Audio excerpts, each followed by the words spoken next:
Kia ora, everyone. Welcome. We're really excited to have Anna Boikov and Rebekah Corlett with us today. And I will get us going quickly with a karakia. Karakia te matanga. Manakitia tēnei hui, manakitia tēnei rupu, manakitia tēnei whānau. Tai noa ki tēnei kaupapa. Arahina nā korero, arahina nā patai, arahina nā ture nei ki a puta ai te maramatanga. Bless this meeting, bless this group, bless this family as we come together for this gathering. Guide the discussion, guide the questions, guide the intent so that we move onwards to greater understanding. So kia ora and welcome. Anna and Rebekah, thank you so much for coming along. Both of you have been really, really fabulous, influential women in my life. You've been friends, you have supported and guided my thinking in terms of caring for my own kids. And you know, Rebekah, you've worked with me in the advocacy space, and Anna, you've worked in the education space. And what strikes me is that both of you have such a fabulous connection with kids, whether it's your own kids, whether it's, you know, other kids, looking at, you know, our kids, valuing them, appreciating them, and how you do it in such a beautiful way. And all of that actually aligns with so much of the neuroscience and trauma-informed approaches. So I am going to now pass it on to you two lovely ladies to introduce yourselves a bit more and just share a little bit about yourselves, who you are, where you come from, you know, just, yeah, to get us going. And then we can get into the korero and I can start asking some of the questions. Yeah? All righty. So who wants to go first? Rebekah? Anna? Oh, okay. I'll go first. I have to spit out my Vicks Vapor Drop. That's an awesome, classy start to my. That's so good. Oh my goodness. Well, kia ora koutou. Ko Rebekah Corlett tōku ingoa. I'm a parent. I live on the Kapiti Coast, Raumati Beach, with my husband Jason and our two children, Sophia, who's 15, and Ryan, who's 12. And Sophia, when she was age 2.5, she was diagnosed as autistic. She communicates with AAC, so she has an iPad with a communication app on it, and that's her, what we call her big voice, because yeah, she's non-speaking, but she does use like a lot of different ways to communicate her needs. A few like shortened words for things that she really likes, like pa for iPad, or she can say cookie, which is quite a good word that she's got down packed.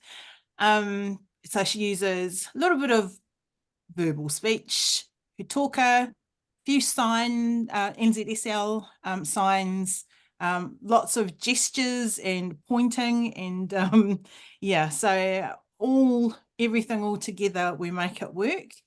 Our journey has been mainly around advocating for Sophia's right to communicate, and especially within education, and going through that process to get access to AAC was long, and it really showed me where the gaps in supply and demand are for families. And so from there, it's been our journey to explain how important it is for a young person to have a voice, and for the community around them to acknowledge it as valid, and listen when they say yes and to when they say no, and not see it just as an additional extra or a fun party trick on an iPad. It's actually the valid form of communication. Yeah, so that's pretty much Oh, Fran, what do I else do? I always can't do it a bit short. Miss You out stuff. also do some fabulous work around advocacy, but also you write. Oh, You've yeah. got the fabulous blog, and I always find those insights really, really cool. Yeah, some of it has really, really sort of, got me thinking. So I love that bit, how you express the way you see your daughter and autism in those blog posts. So it's beautiful. Yes. The way I process everything that we go through is by writing. And I've done that like throughout my life, but whether it's been as a journal or, creative writing or anything like that, it's always been a part of how I digest and move forward with things. So yeah, I have a blog on Substack, and it's called Reasonable Accommodations with Rebekah, which is a bit of a play on words, because I always think, like, who is anybody to tell us what is a reasonable accommodation for our kids, because yeah, everyone's so different. There can't be one set list of criteria as to what is a reasonable accommodation. So yeah, that's something I do a lot now. So yeah, keeps me busy, and I'm excited to be here tonight. I'm very new to the world of neuroscience and trauma-informed practices, and I make no secret of that. I'm here to learn as much as to chat tonight. But yeah, it's something that's interesting to me, because listening to Fran and being her friend and seeing like that this is an opportunity for growth as well as healing for families, that blows my mind. I never thought that was anywhere within the realms of my journey as a parent. I thought it was all about like pushing forward and helping for the greater good, but never thought about our collective healing from experiences in education. So really happy to be here and to listen as well as talk. So yeah, kia ora. Thank you so much, Rebekah. And look, I mean, you bring so much. You practice this in your day-to-day life without even realizing it. And this is why I really wanted you to come along and talk to others about, how you do it, without knowing the neuroscience or trauma-informed approaches or the jargon or the science and reasoning behind it. You've done it. So I think it's really powerful, and it's about sometimes really leaning in as parents towards what we really believe in, or what we're seeing and observing with our children, rather than just sort of, going with everything that is recommended by professionals, or in a more behavioristic sort of approach. So I think you do fabulous. So please do not discount yourself, and we're really, really lucky to have you here. Thank you. Anna, welcome. And thank you for coming along. Again, you bring so much wealth of understanding.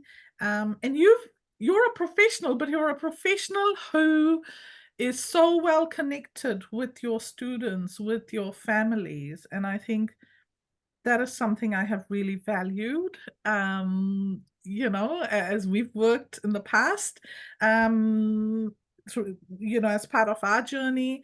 And I would love to hear a little bit more about you. And yeah, it would be fabulous for our listeners to hear that too. Kia ora koutou. I'm Anna. I'm originally from New Jersey. I've lived in New Zealand for 18 years now, going on 19. And I guess my journey with all of this started actually as a kid myself. When I was 5, my mum was diagnosed with breast cancer.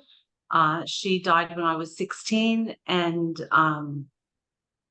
I guess that's really where my own knowledge of actually that kids are not behaving badly, kids are struggling when they look like they're acting out, or they're not regulated. There's always a reason. And I guess, and like you said, Rebekah, it's a journey of learning, and you never stop, right? And so it really starts, all my work I dedicate to my mum, because she was, not only was she a great example of how to live and die, but she's also a music teacher who actually worked with kids with disabilities when our young people started becoming deinstitutionalized in the 1970s. So I have a bit of sort of experience with that as well. So in terms of my learning, I guess, you know, it comes from my own life, but also once I became a teacher, I thought I knew everything.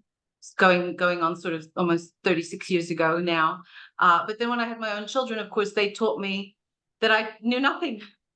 And I found myself struggling with behavior and everything that I learned at Teachers College about behaviorism, and, you know, that it was just about just discipline and consequencing, and realized that that did not work.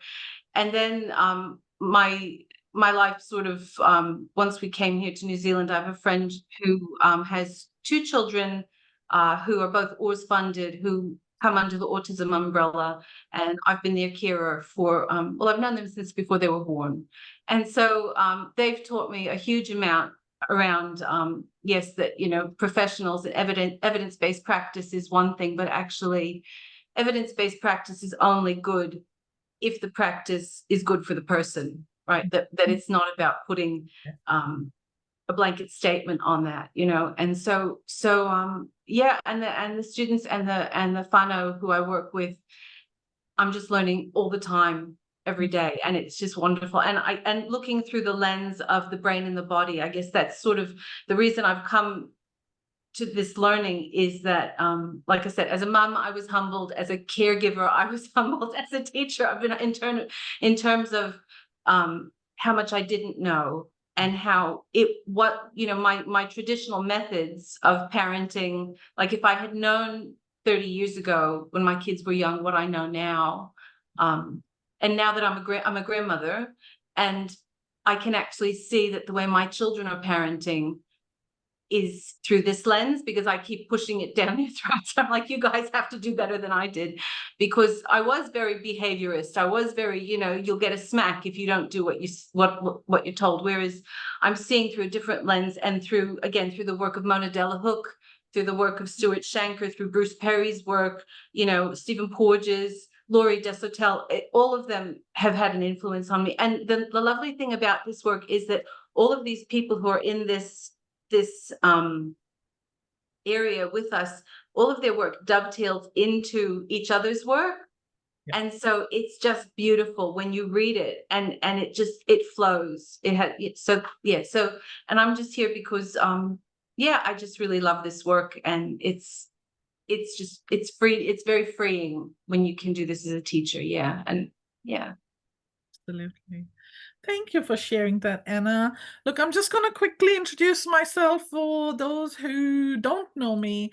Ko Frian Wadiata Kuinga, ko Kushru me Kaian me Zias aku tamariki, no tamaki makaura ahau, ko Burzin tokutane. So I am a parent of 3 fabulous boys, Kushru, Kaian, and Zias. My oldest is 19 now. And my kids always take me on a journey of learning new things so I can be a better mom and support them better and understand them better, So I've gone down this journey through my own experiences of trying to advocate for my children, thinking I was doing a fabulous job. I thought, I'm great. I keep going. I keep sort of advocating, standing up for them, until I couldn't bounce back when we had a significant experience where my son was, we were forced out of the mainstream school that he used to attend, and I couldn't bounce back. And that's when I started sort of, exploring what was happening, what was going on. And I came across trauma-informed approaches, and then, the whole neuroscience approaches. So for me, it was an attempt to heal myself, but it was also a discovery that for many years I had been actually going on and on in the survival mode. I was always fighting, standing up for my kids. And, I didn't realize I was actually in the fight mode. I didn't go into flight mode. I went into fight mode. And that was my predominant sort of state of survival for many years. And when I went into the dissociative mode, the freeze mode, it got scary because I literally used to feel quite disconnected with my own children. And it got really scary because I thought, what is happening? I'm not able to bounce back, pick myself up. And everything I do for them. And so that's why I started sort of understanding, how do I, heal myself? How do I make sure that I'm there whole and full for my children? So that's how I began on this journey. And for me, education is a huge important space. It is where our kids spend a lot of their time. The initial part of their life is spent in education. And the other thing is, in the advocacy space, listening to so many parents talk about how their child doesn't want to go to school, or their child feels like nobody cares for them, or everybody hates them, or my teacher doesn't like me. These are the things that parents were talking, to the extent where some parents were also talking about how their child doesn't want to live. And these were children who are, 9 years old, 10 years old. And that really got to me. And when I started experiencing and understanding, the whole trauma-informed kaupapa, I actually started realizing how significant the trauma is for our children, who have to go into schools, into classrooms where they know they don't belong, where they know they're not wanted, or they're seen in a negative light as a burden. And so that's why I was really keen to do something in the education space and see how we can improve trauma-informed approaches, understanding of neuroscience approaches in the education space. And yeah, it's been a journey for about now 3 years, sort of, connecting with different people. And even over the 3 years, it's grown. Individuals are doing such fabulous work. And I'm really keen to see how we can support each other, how we can, sort of spread this understanding with more people, and make sure that our educational spaces, whether it's EC, whether it's school, whether it's, tech and university, are actually really inclusive, safe, and spaces where our kids can thrive. So that's the purpose. And let's dive a bit more into your journeys, ladies, and talk a little bit about, this is what got you started, but what helped you grow on your journey? What has really helped you? Anna, as a professional, you've obviously gone out of your way, because the education system, the initial teacher education, doesn't provide all of this. You've gone out of your way, and you've sort of, made the effort to learn. What has that been like? Tell us a bit about, where you've gained all your understanding and knowledge from. I guess looking at it, there's a lovely whakatauki that is, if I say anything wrong, please correct me. It's titira whakamuri, kokiri whakamua, which is look back and reflect so you can move forward. And it's kind of like, right now, things are pretty rough out there in schools. Like, we're all, I'm not going to speak for everybody, but a lot of us are struggling.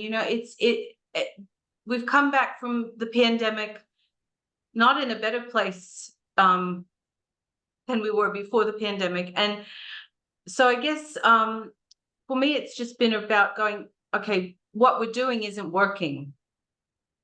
And I kind of, I've got 4 kids, and as they were starting to go through high school, I came to that realization that actually it's not working. My kids, they're now all done with uni. They're, all of them are past all of that, but it was a really rough period. And it was sort of like, what can I do?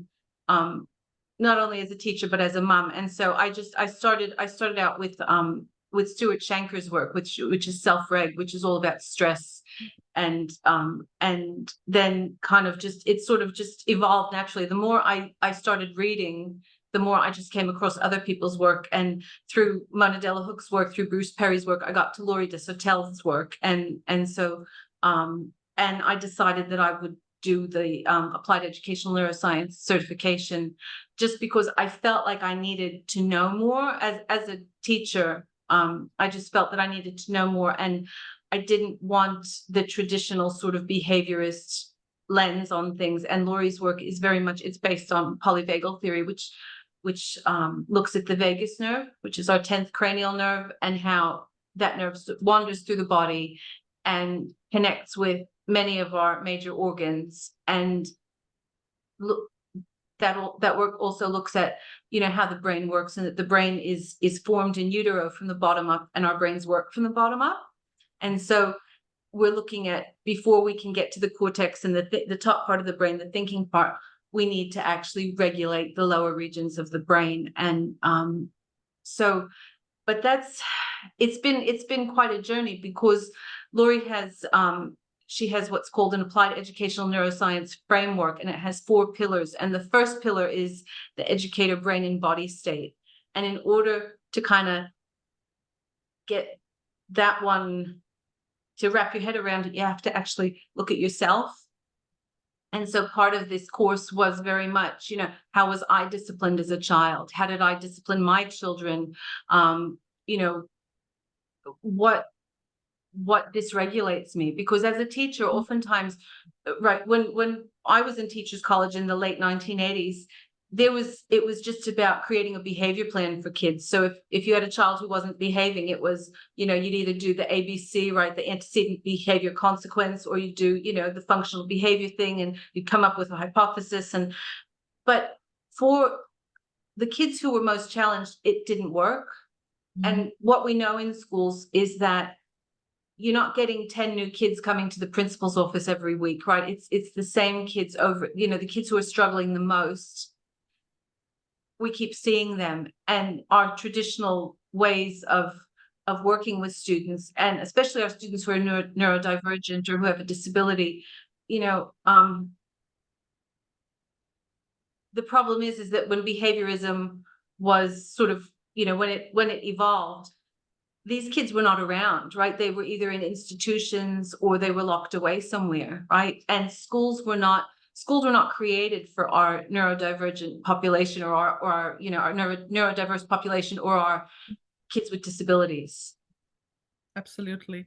Right. You're so that's so right. Anna, as I've sort of got more and more into the advocacy space, you know, when I learned that in New Zealand, deinstitutionalization happened quite recently, you know, it hasn't been gone for 50 years or anything. It's only been gone for about 20, 25 years, at least, actually, the last one.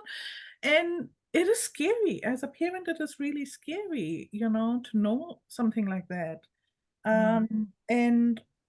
And you're right, schools aren't actually set up for our kids. And also the education system, and this is just me being my, you know, education system nerd. You know, they looked at moving kids out from special schools into mainstream settings, but they did not set up the mainstream setting and the system or the processes or the resources, anything, you know, right for our kids to thrive in that space and environment. And it still hasn't been done. So the success we see in mainstream for our disabled and neurodivergent children is really because of either individual teachers who are really going out of their way and making it happen for our kids, or it is really, you know, a few really good inclusive schools where leadership has you know, said, we're going to be inclusive and this is what we're going to do to make it happen. We're going to take everybody on the journey. So you're right, our schools aren't really set up for our kids, and that's why it's up to individuals to go ahead and, you know, make these things happen. So, but thank you. Look, I mean, you have got this knowledge, you've got, you know, this understanding that you now apply to so many different children, and you know, work with kids and families, and that really helps to spread that this sort of, you know, understanding. So thank you for that.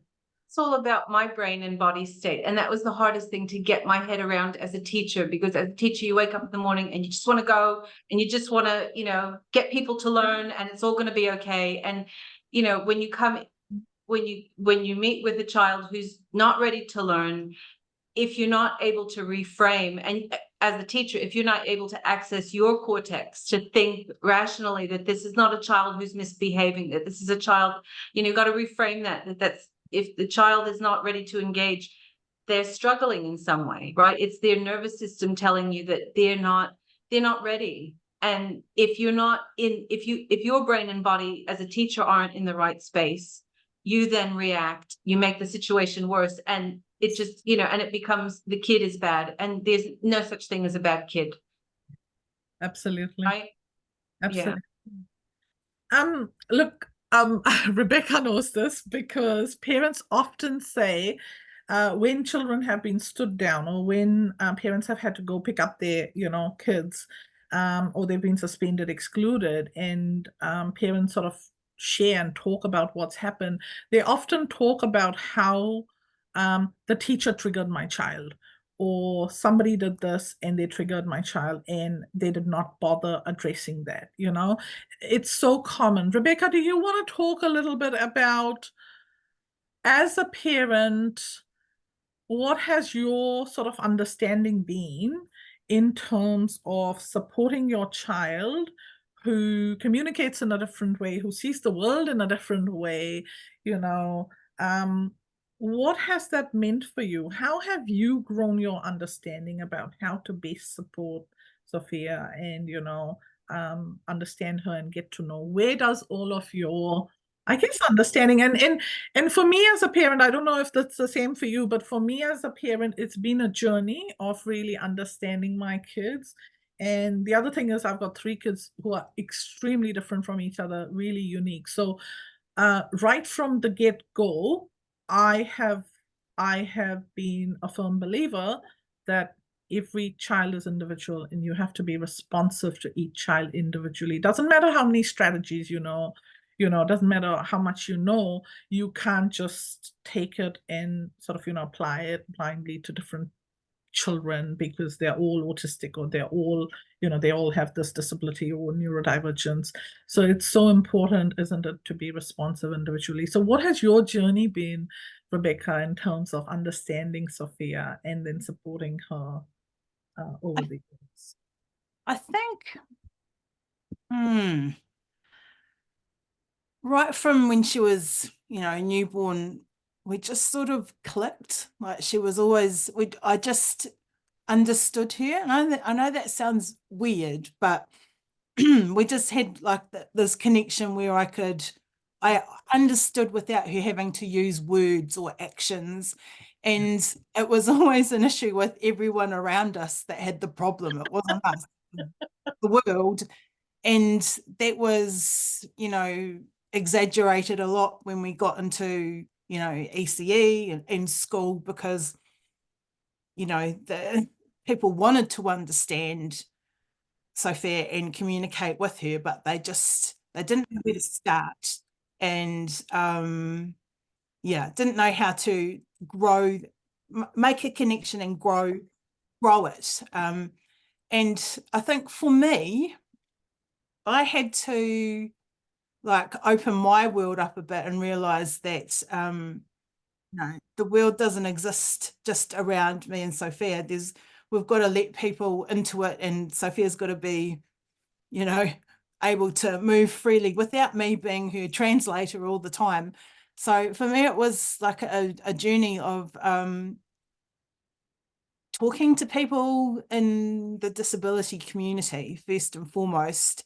And because I live about 20 minutes down that way is the site of the old I've forgotten its name now, the psychopedic hospital in Kimberley. And, you know, like I know the history of what went on there, and there were people in my community that lived there. You know, this is such recent history, that there are people in my community that were children that lived in that institution, and everyone has a story of visiting an auntie, or you know, like there's all these connections to people in my, you know, like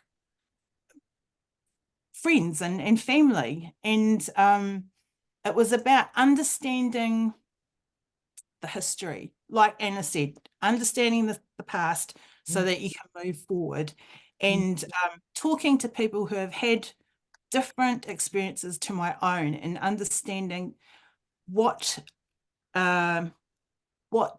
influences people's attitudes to disability.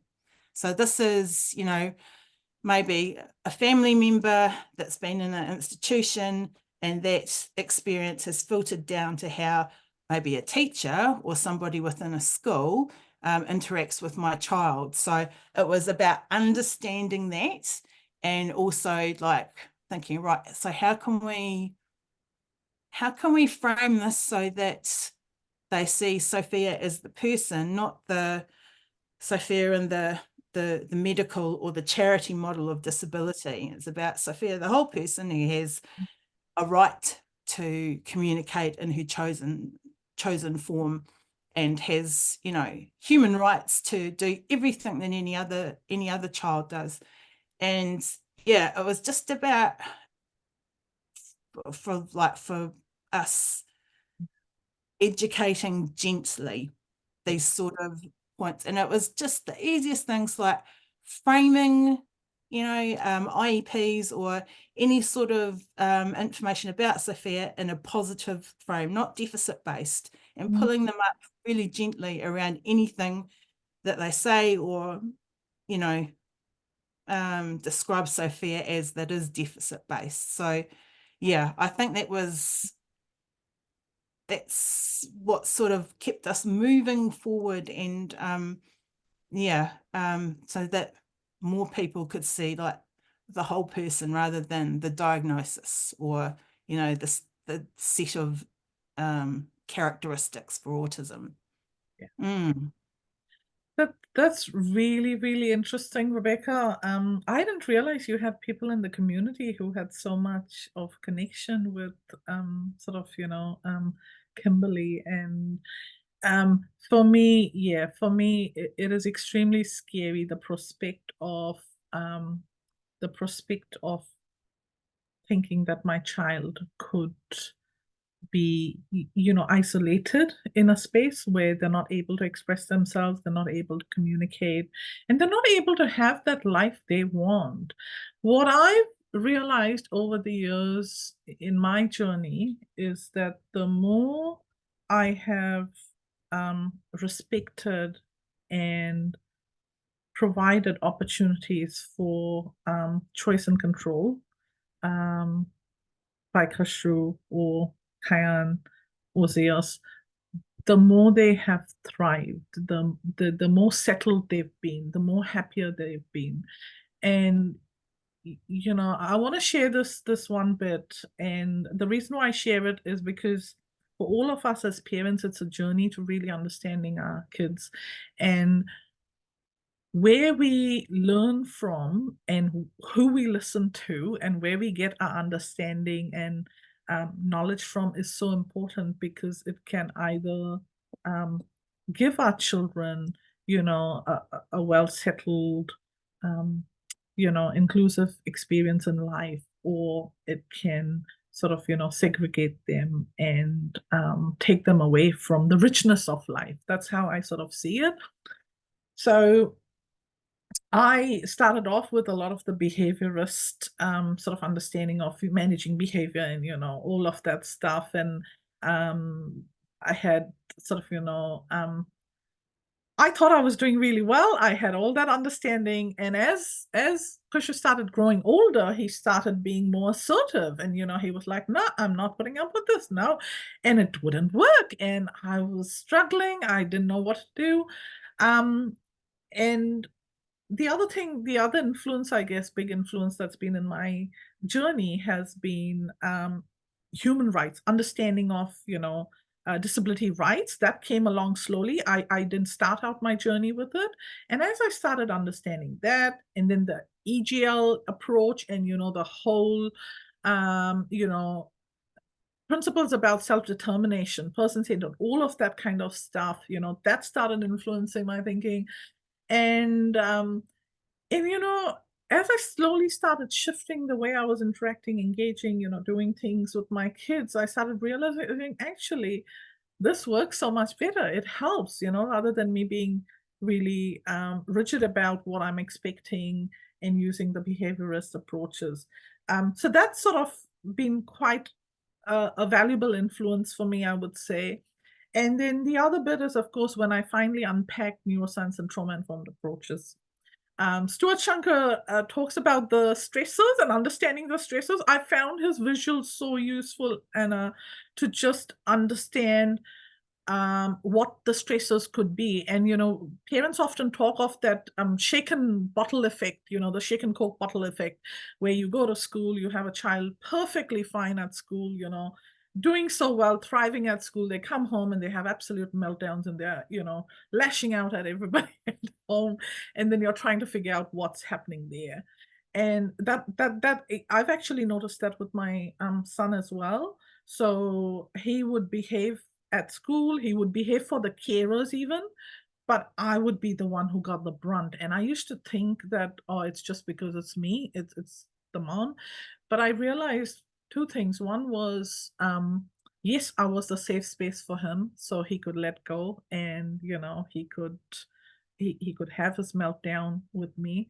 But two, I realized I could actually work on reducing the stressors around him in the other spaces with other people, through that communication, through that education of other people, and telling them and letting them know, yes, he might seem fine to do this, but please don't do this. Or he might seem fine to not do this, but he really loves doing this. So when you take him out, please do this, And so being really specific and sharing with people what life might be like through his lens was really important, because again, Khushru doesn't speak. And I love what you said, Rebekah, about how you just knew when Sophia was little and you had the connection. I had that connection with Khushru, and I used to see it in his eyes, because I used to look at his eyes and I used to be like, he's thinking he's going to go for this, or he's going to do this, or he's trying to get to this. And I used to think about that, quite clearly, I was like, I'm on to you. So that connection is really beautiful. That connection, I think, is what helps us to engage with our children positively, helps, calm them down as well when they're really, really agitated. So when Khushru was having his meltdowns, I think that connection helps me. Anna, do you want to share a bit more about the understanding of that connection? What does the connection mean, through the neuroscience lens? Why is it so important? Well, I guess before I say that, I'm just looking in the chat, and somebody mentioned Stanley Greenspan, Dr. Stanley Greenspan, who was a child psychiatrist in Maryland, and he actually worked with Stuart, right? So it's really interesting. So Greenspan worked with Stuart Shankar, Greenspan worked with Porges, Greenspan worked with Mona Delahook. So he was, and through his DIR floor time model, which is again looking at connecting with the child, right? And also Judy mentioned Holly Bridges. I've done her introductory course on it's called the Anxiety Reframe Technique, and she's written a little tiny book, but it's like powerful around looking at autism through the polyvagal lens, and it's a great course, highly recommend. But again, it all goes back to our own nervous system state, right? And like you guys were talking about as mums, like it's when you're feeling in a good space, it's easier to connect and be there for you. Yeah. So I just had to mention that because I was like, Stanley Greenspan, fantastic. Yeah, but well, I guess it goes back to in utero, right? We're connected to that. What was the question again? The connection. Why is the connection so important? Right. Well, I guess for safety, for learning, for what I've noticed is when Kushu's having a meltdown, I can actually calm him down faster if I am connected with him. But if I am really, agitated myself, then it takes longer. Let's just put it that way. It takes longer. Of course. Yeah. And also understanding him, supporting him. Like I've just done it really naturally. Things like just rubbing his back or holding his hands. Sometimes even rocking. So we do a lot of rocking. Kushu has this habit of rocking. So he'll stand and he'll rock when he's excited, when he's upset, And so I didn't realize, but I picked it up unconsciously. And so I would go doing it with him. And that's when I realized, actually, this is quite soothing. I'm like, this is why he rocks, because it's actually feeling really soothing and, rhythmic and repetitive. And so I've actually picked up a lot from him. And even as a child, he used to do these strange things which I didn't understand. And sometimes he would do something and I'm like, this is really strange. What is he doing? And what I started doing was I started imitating him in some ways, because it gave me a perspective. So he used to do this thing, when he was a little child, he would lie down on the floor and he'd look at things, and I couldn't understand why he was doing it, and I really wanted to understand that. And so I actually did it. And I realized when you lie down on the floor and you hold an object up and then you look at it through different angles, it looks so different. That's great. Like, that's how I learned. So I've always learned from my kids. But yeah, that connection is so important to calm him down when he is frustrated and agitated. And why is that connection? What helps us to have that connection? If you were to tell somebody else that this is important, this is how you do it, how would you describe it? Well, I guess if you look at it, right, so when a baby is in utero, in mom's tummy, everything is taken care of, right? They don't need to eat or be changed or everything's just there. And when they're born, it's like a really rude awakening, right? Like Stuart Shanker talks about that, how stressful it is for a newborn because they have to learn all these things that they didn't used to have to do, and then add on top of that bright lights and sound, right? So when babies are little, right, we connect with them by helping fulfill their needs, right? Like we care for them, right? You wouldn't, like Stephen Porges says, you wouldn't shout at a baby who's crying because they're hungry, right? Because the baby can't actually get up and get food for themselves, right? So and that process of development is all about the caregiver being there.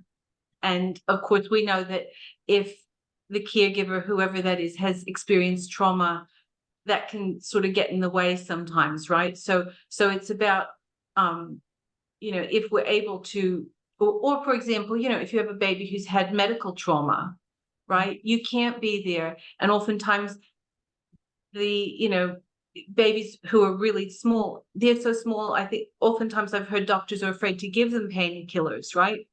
Because they can't actually get the right dose. So, those babies are instead of experiencing the warmth of sort of what they call the fourth trimester, where you want to be close to mom, you're put in this situation that's traumatic, right? And our bodies hold on to that. So in terms of attachment, just having that secure caregiver, whoever that is, who soothes you as a baby, helps you understand that the world is a good place, right? And it's really sad, for a lot of our mums who they have a baby and straight away they've got to think about getting back to work and how much maternity leave they have and stuff. So all of that is, that gets in the way. And so I guess in terms of how our children experience the world, right, that first 1,000 days is so important, because that's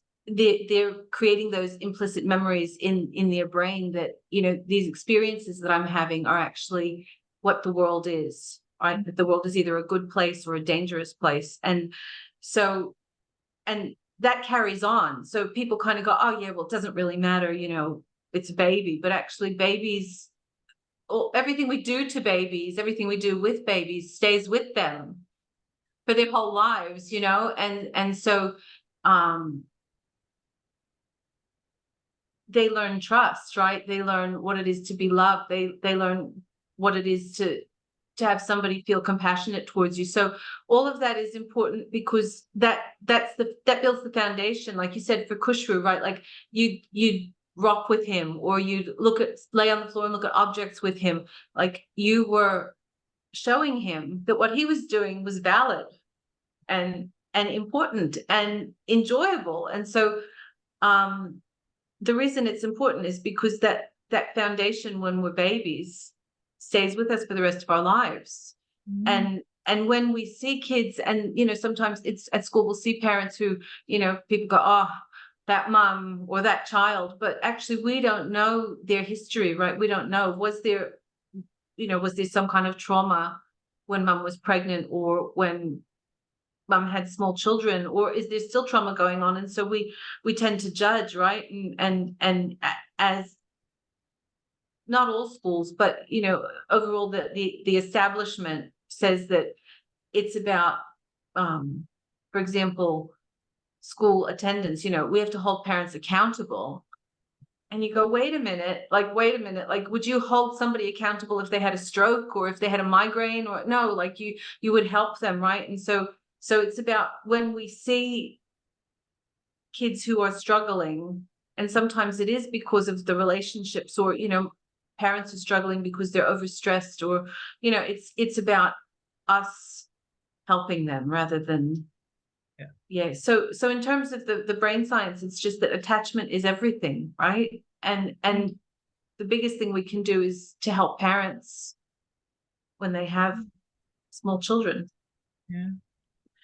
And tell me a bit about, so you have some kids who have a really good start in life, and then others who experience a lot of the ACEs, you know, the adverse childhood experiences, which we know research has shown, you know, it has an impact later on in life.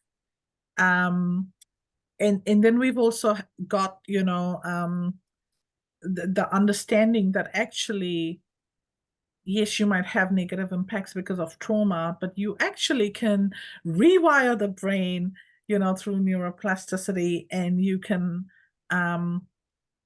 heal that trauma. And what is it that you find useful for our kids who might either come to you know, educational spaces with ACEs and, you know, those early sort of traumatic experiences, or they may actually have a really good start in life, you know, great connections, attachment, but then they're coming into school and they're facing all these stressors and they're facing all these negative experiences.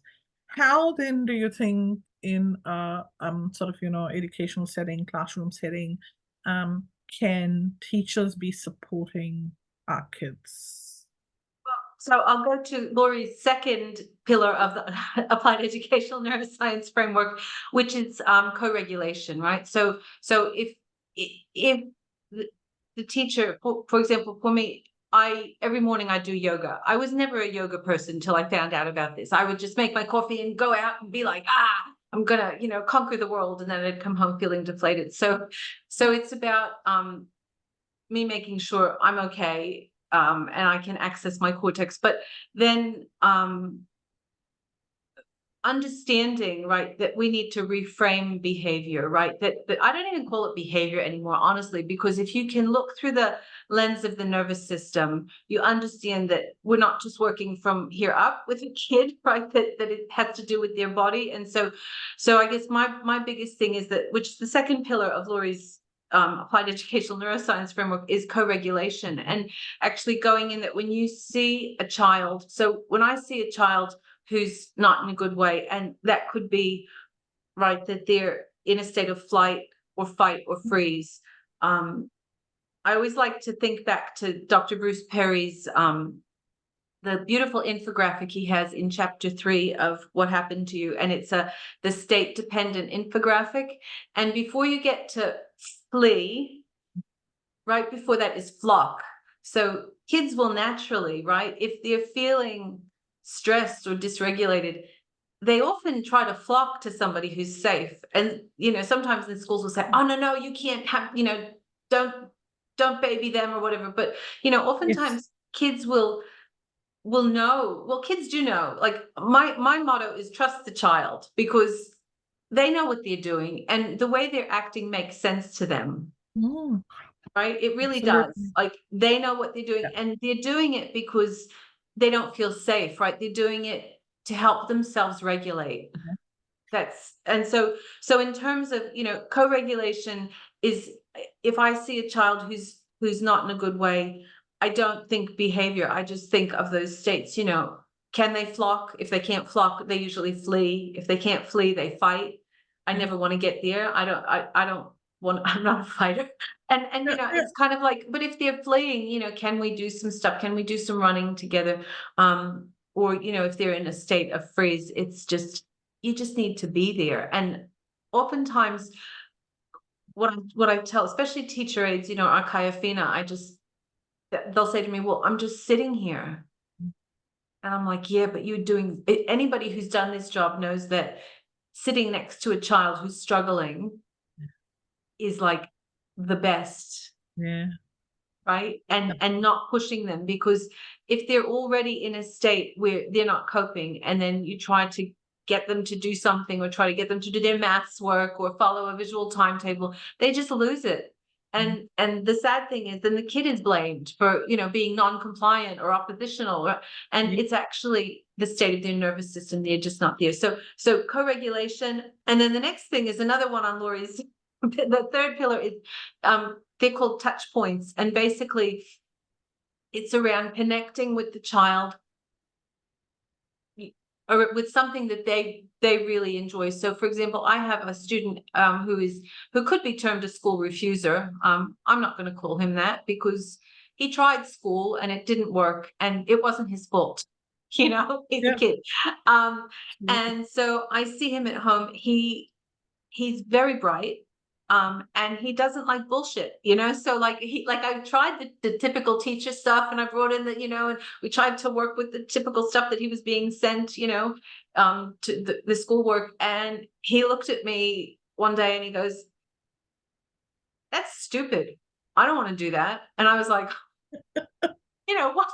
And I was like, I thought about it, and I thought, actually, he's right. It is stupid. He's never going to need to know what a rhombus is. You know, like so it's like, or if he wants to know, there's Google, right? So it's about, so with this particular student, he has particular interests. He loves YouTube. And so what I do, instead of spending my time planning on how I can teach him about finding what the area of a rhombus or whatever, we gave up on that.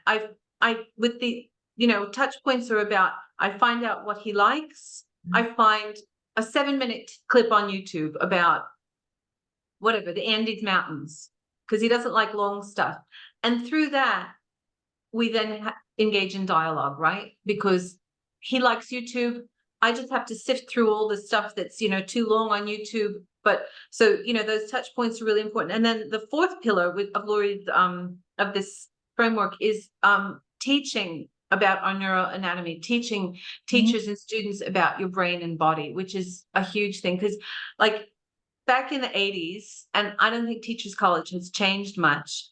We learned about, you know, Watson and Skinner and Pavlov and, you know, all these people who did experiments on animals.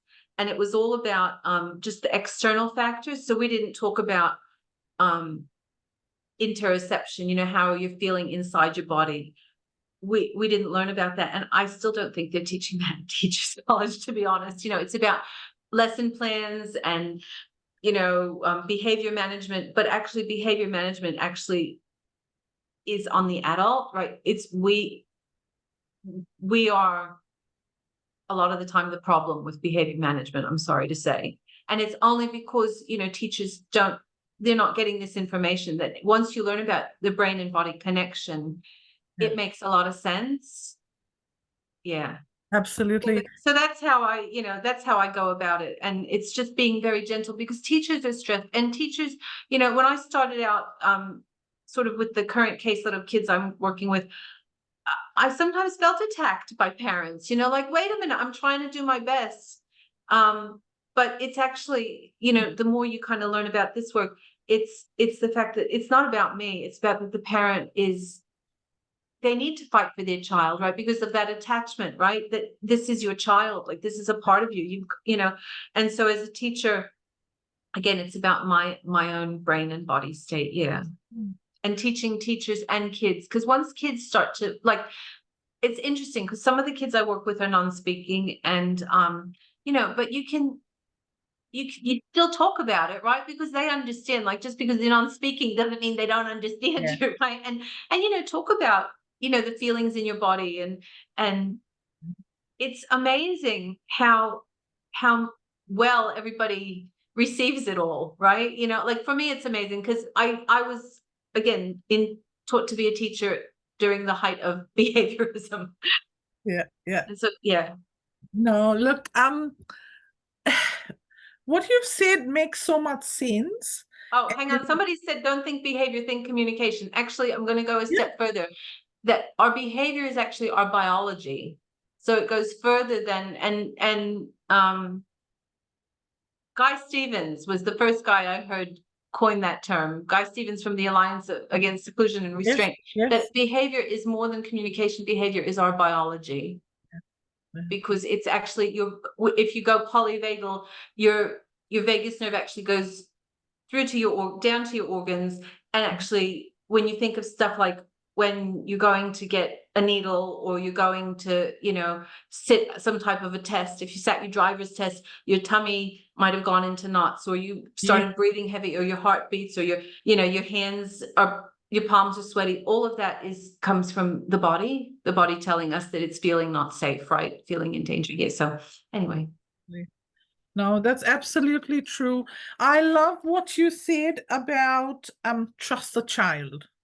Trust the child. It's something that just doesn't get, you know, talked about.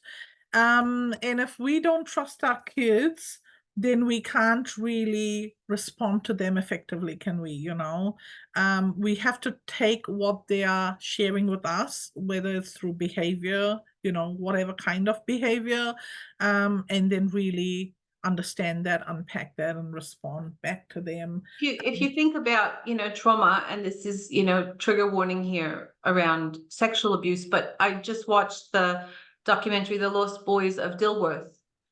And those boys were telling everybody that they were being abused. They were telling the adults, and nobody believed them. Or if they believed them, they didn't do anything about it. And those boys got punished, right? So that's the extreme of this, that if you can't trust your kid, if you don't trust your kid, you know. It is so true. And you know, there have been times where I have struggled because as a parent, I know my child can't verbally communicate to me, and I don't know, but I've seen behavior and I know something's not right. And it's been very frustrating not knowing what it is. I'll give you one example. There was a period where my son used to come home very unhappy from school. This was, you know, when he was coming home by taxi. I kept asking, what's happening? What's going on? You know, why is he so unhappy? Why is he so unsettled? This is not like him. And I never got told. I was like, no, everything's fine. Everything's fine, you know, from everybody. And I knew in my gut something wasn't right. I knew he was trying to, you know, express that he wasn't happy about something. What it was, I couldn't figure out. Years later, I found out from another parent who said apparently in that taxi run, there was a child who used to get, you know, upset and aggressive and lash out. And that is what was obviously making my son upset. And, you know, no judgment on the other child in terms of, you know, what he was doing, because again, he was obviously struggling with whatever it was that was upsetting him. But, you know, I didn't know, and my son could not tell me. And I think this, as a parent of a child who is non-speaking, you know, that is something that I'm always on high alert, and I'm always looking out for those micro you know, signals that he gives about how he's feeling. And, you know, his rocking, I always think like, I know sometimes this rocking is a happy rock, and it's like, I'm excited, I'm really happy, and I'm rocking. And then sometimes it's I'm really annoyed, agitated, frustrated, angry rock.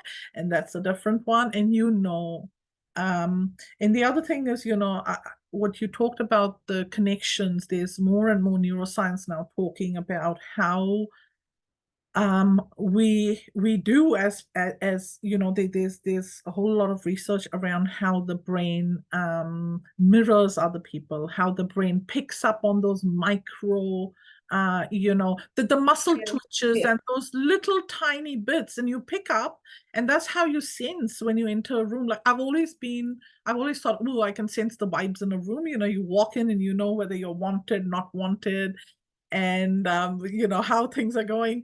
And I could never understand it, but the more I've understood now about neuroscience and the research that's coming out, I understand actually it is valid. I'm not imagining it. I'm not, thinking up about it, but it's actually happening because this is how I'm picking it all up. So really interesting.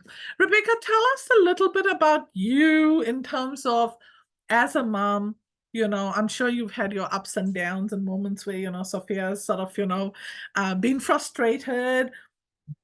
What have you done in terms of just life in general around making sure those stressors are less for her? So that's one thing, keeping the stressors down for her. But also then in the moment, how have you responded when she has had a meltdown and things like that, And I guess different things work for different children.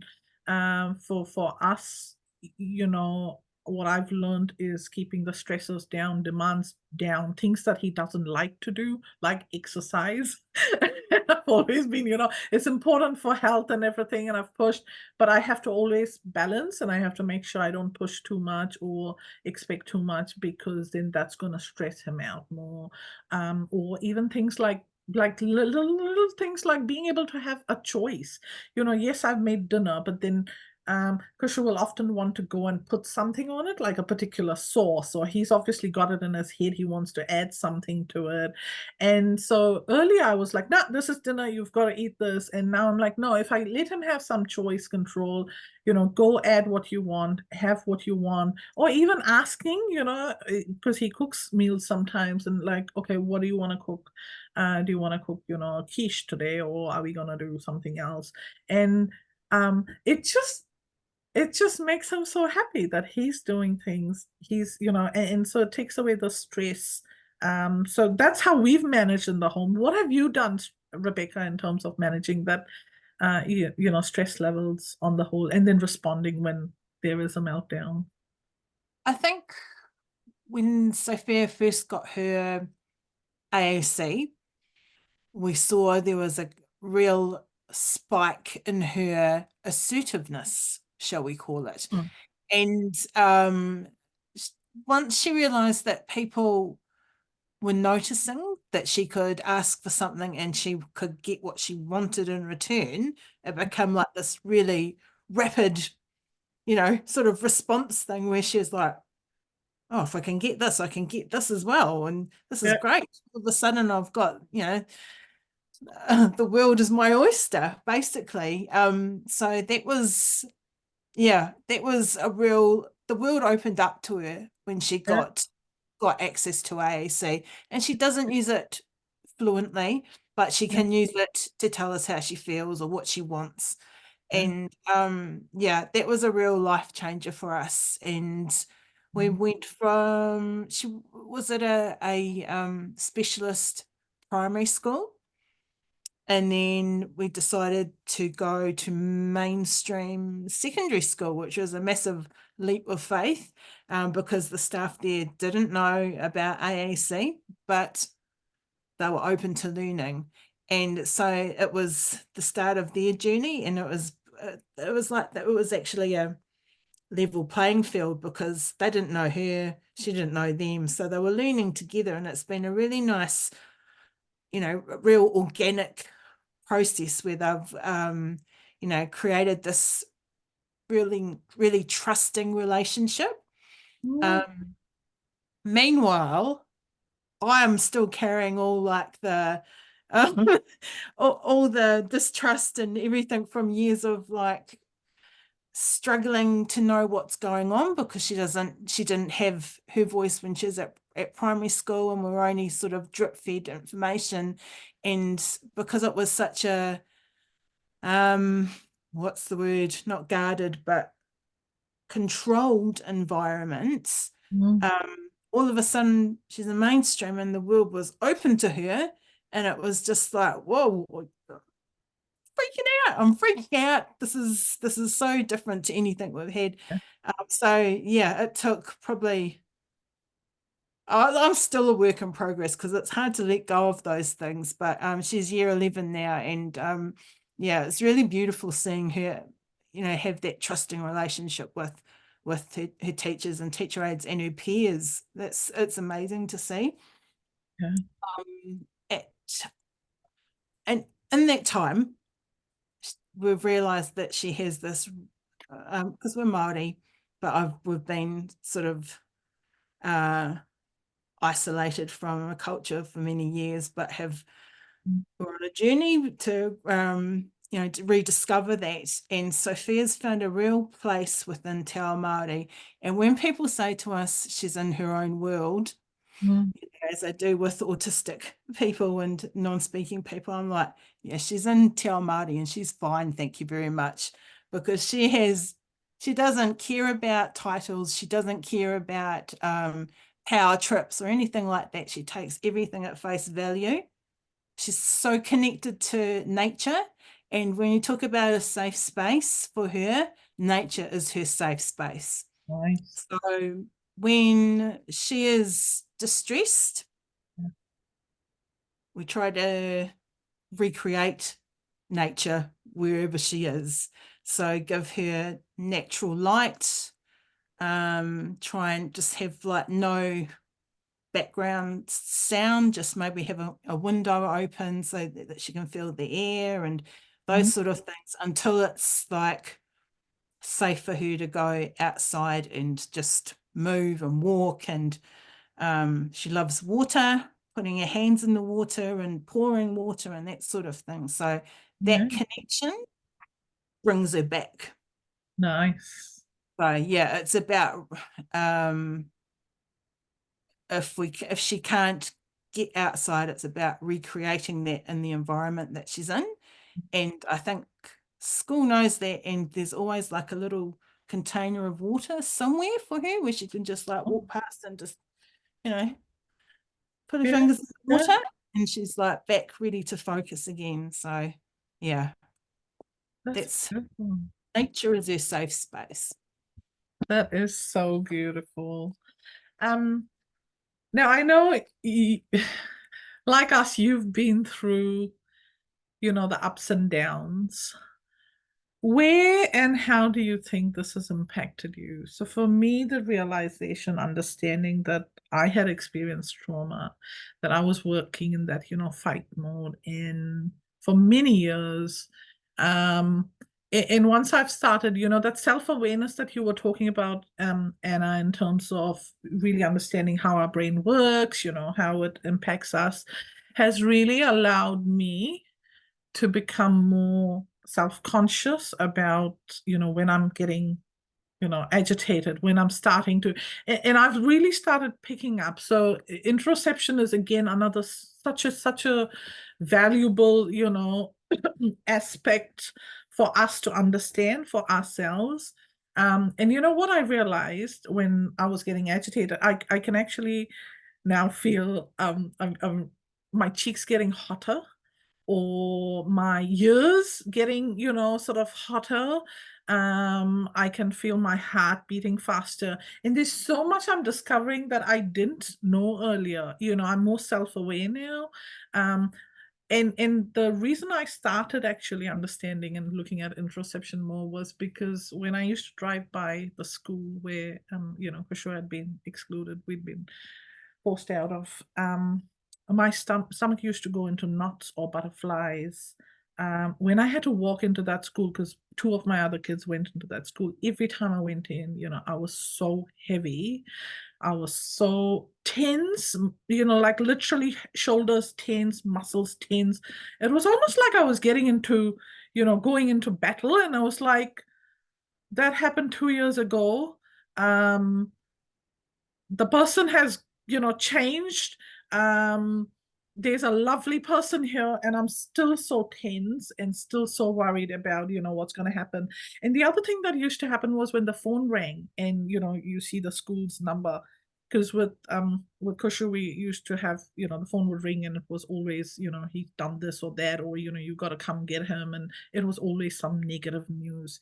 And so literally what I realized was every time the phone would ring and I saw the number, the school number, my heart would beat faster.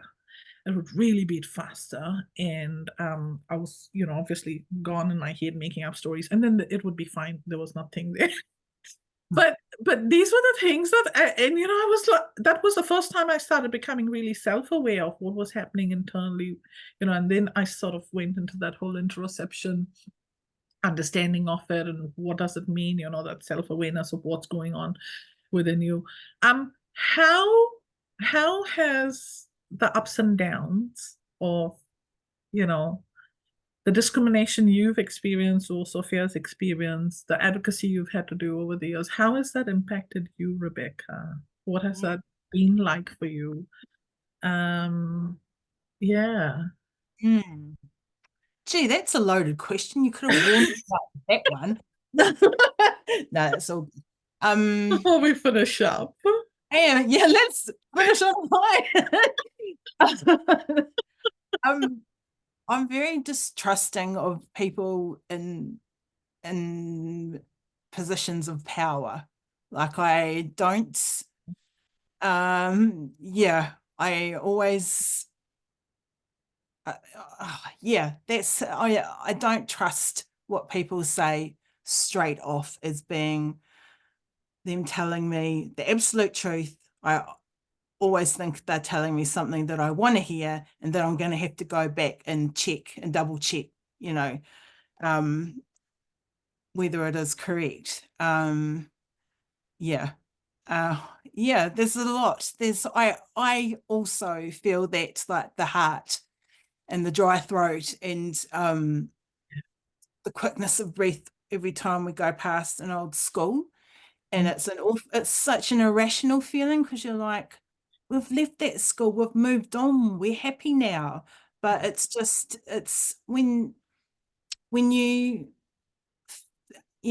relive things, I think it's especially because Sophia is non-speaking, the times where you feel like you don't know what's happened and you should have known and you should have taken an opportunity to step up and ask more questions. Like I feel guilt about not doing more. So it's like layer upon layer of like quite complicated feelings and grief around interactions at school, if that makes sense. Yeah. Like it's not just feeling sad or angry, it's like regret and guilt as well that I didn't do more when I probably did enough, but did I do more?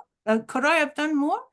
So it's the woulda, shoulda, couldas that always like haunt me at 2 a.m. in the morning when I should be sleeping. And that's probably what drives me a lot with advocacy stuff is like, I've seen families in my community go through hell and I think, well, we didn't have it that bad, but it could have been worse. And I feel like I owe it to other families to, help bring them up and give them a voice. So yeah, it's complicated. Why did you start this off? Look, it is complicated, but you know what I've realized, Rebekah, I've had to take time instead of just fighting and just carrying on with the advocacy. I've really had to take time to unpack all of that because what that's done is it's allowed me to get rid of that mistrust and some of that fear. I'm still not quite fully there yet, you know. We, you know, with the advocacy work and things like that, if I walked into a room where there were lots of principals, I would really tense up. It was just my trigger. You know, I could not trust the most lovely principal, and I would just be like, can't trust, like, you know, and then I had to talk myself down out of it. And it's been a journey, and now I can walk into a space and go, I don't know the person. Yeah, sure, they're a principal, you know, we'll see what they're like. You know, it's not, so I've really had to work on that. And the reason why I've had to work is because, you know, when you're working in the advocacy space, I think if I carry all my trauma and if I carry all my keep advocating through the lens of my trauma, then I will not be able to work effectively and work in collaboration or partnership with allies, because I will not fully hear them or fully, you know, be able to connect with them. So yeah, so that's one of the, I think that's been one of the biggest shifts that I've experienced through, you know, all the work that I've done on myself. And of course, you know, in terms of supporting my kids at home, Kushu Kayan, both of them, you know, Kushu would do things like he'd just walk away because he's had enough, you know. He's asked me, like, you know, I want to go to countdown. I said, yes, we'll go. And then, you know, I've forgotten about it. And he said, enough, I'm walking out. And, you know, he's walked out in a huff and a puff and screaming, yelling. And earlier I used to get really angry, agitated, you know, run behind him, try to stop him. I don't now. And I go, yeah, actually, I made a bloody mistake. You know, I didn't take him when, you know, he asked so many times. And I'll be calm. Let's go get the keys, you know, a wallet, whatever, phone. And then I'll just walk behind him and I'll be like, okay, mommy got you, you know, you keep going. And so I've learned to engage, interact with him more differently. You know, the meltdowns, I can accept the meltdowns. I'm not so worried about, I guess, trying to shut him down. I'm like, it's okay, we'll go through it. Like, you can express yourself so long as you're safe, everybody's safe, that's fine. Doesn't matter what other people think, and just, you know, be there for him. And there are times when I can't do it, you know, because I've been tired or haven't slept enough, or there's a appointment or something and I'm, you know, worried about that. But it's really helped. The self-awareness in that healing journey has really helped. And for me, that's why I am really passionate about sharing this with other parents, because I know, you know, exactly what you said, the layers and layers of guilt, self-doubt, you know, did we do enough? Was there anything else we could have done? All of that. And, you know, how are people valuing our kids? How are they judging our kids? Really, really gets to you. And I think it got to me to a place where it actually got to my self-identity, you know, who I felt worthless because my children weren't wanted somewhere, or, you know, they were discriminated. So it does get really hard for us as parents. And also very, very triggery recently with the, you know, the Minister of Disability Issues pretty much throwing us under the bus when we're, you know, even on our best days, on our, you know, we wouldn't talk about ourselves the way she's framed parents and carers. So yeah, absolutely. So it is all I guess work in progress. But look, thank you. I know that was a really hard question, but thank you for sharing.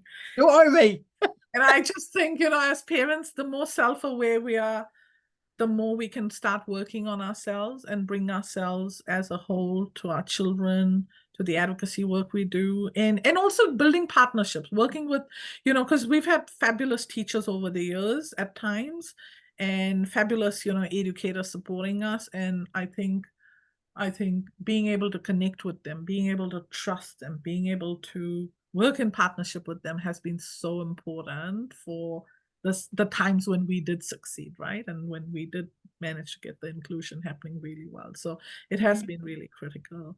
So yeah, so thank you ladies so much. Look, what I'm gonna do is wrap up for today, and then I can just open it up, and anybody wants to ask any questions, they're more than welcome to. But I just want to highlight a few key points that you ladies have mentioned. One is about really looking at yourself as an adult, you know, how are you, what state are you in when you're trying to support our kids, whether you're an educator, whether you're a parent, you know, how do you bring yourself when you're engaging and interacting with our disabled, neurodivergent kids, or any kids, right? What are we giving to them? That's so critical. And so really look at yourself and think about, what is it that's going to regulate you? What is it that's going to keep you in a state where you can connect with? And that's the other thing, right? Connection and co-regulation. How are we connecting and co-regulating with our kids? How are we removing the stressors for them? And really, it could be things like, you know, reducing the demands we put on them. It could be, you know, removing environmental stressors, whatever it is, you know, what is it that they need to sort of be having. And I think for some of our kids, even the most basic things like food and water, isn't it? I know when Kush is really upset, he needs a drink of water. Afterwards, he'll just guzzle it down once he's at the, you know, his meltdown. So just basic things like that as well. You know, how do we reduce the stressors for them? And Rebekah, I just love what you've talked about in terms of voice, giving that voice to, you know, our kids, because it really makes them feel seen and heard, and you know, it gives them that agency, and you know, that feeling of being valued and sort of, you know, listened to and acknowledged. So important. And then creating those safe spaces, isn't it? Being the safe space for them, so they can come to you when they need to, and yeah, you're there to sort of appreciate them and value them and hold space for them when they need it. So thank you so much for all those beautiful insights, and I hope it's been useful for everybody else. Now, can I open it up to the floor? We've got just about 6 minutes, but any burning questions that anyone wants to ask, please jump in, and yeah, you're more than welcome to jump in and ask any questions that you might have. Just gonna meanwhile look into the comments.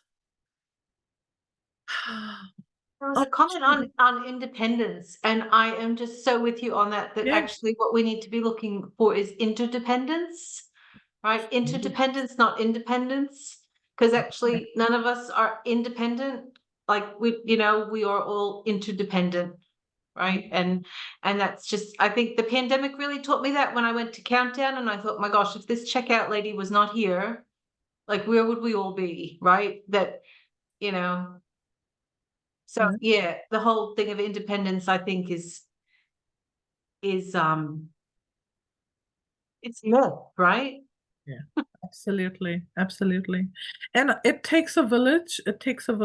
I've really, you know, come to value people. And the other thing is, for me, I think for my kids, you know, me valuing them, doing everything for them is great. But what about everybody else? How is everybody else making them feel? And Rebekah, you talked about it earlier, isn't it? Educating everyone else. How do you create spaces, safe spaces in the community for Sophia, where she's valued, you know, she's heard, she's acknowledged and appreciated? So important. Yeah. Joanne, you've got your hand up. Go for it. Yeah, just sort of say, you know, it's not only teachers that we're often educated, it's often other parents that they think it's perfectly okay that our kids are discriminated against, or it's perfectly okay that something bad that happens to them, oh, well, that's okay because they're, you know, autistic, they're too different. And I'm like, what the hell? You know, that's not acceptable. I'll never forget being in the staff room, because I worked in a school, and hearing a teacher come in, accepting bullying, saying, oh, well, we're just a reflection of society, it's not our job to stop it. And I thought, actually, you could lead and you could stop it, and you could lead and show a different way. But no, and that just adds to that whole trauma thing and leaves all those triggers that we end up having to deal with. because you're dealing with society's attitude that kind of sucks. Mm. Thanks, Joanne. And you're absolutely right. I think as adults, we need to start really stepping up, isn't it? When we see something that's going to cause trauma, something that's discriminating our kids, that is hurting or harming, our kids, whether it's physically or mentally, and really speaking up and trying to sort of help people see things in a different light. Julie, go for it. Look, that was just spot on, Joanne. I'm thinking, I was working in Auckland at the end of last week, and it was with children with high health needs and disabilities that are under child protection. So that, where the cohort gets complexities upon complexities. And, oh gosh, stay focused, Julie. This was on the individualizing, like I was getting them to create a framework which may indicate their actual practice on paper. And it wasn't, the actual practice was really good, relational based, really attuned with these young people, knew them really well. But when it came to putting things on paper, it was reverting back to these individualized behavior programs. And I'm going, is this really what you want this to say? What are your values that you've gone over? What's the heart that you're trying to use first, rather than a head approach to being in a medical system providing disability care and child protection? Well, it's not being in child protection, so this is not what I'm a tamariki, just declaration there. And they came to like personalized.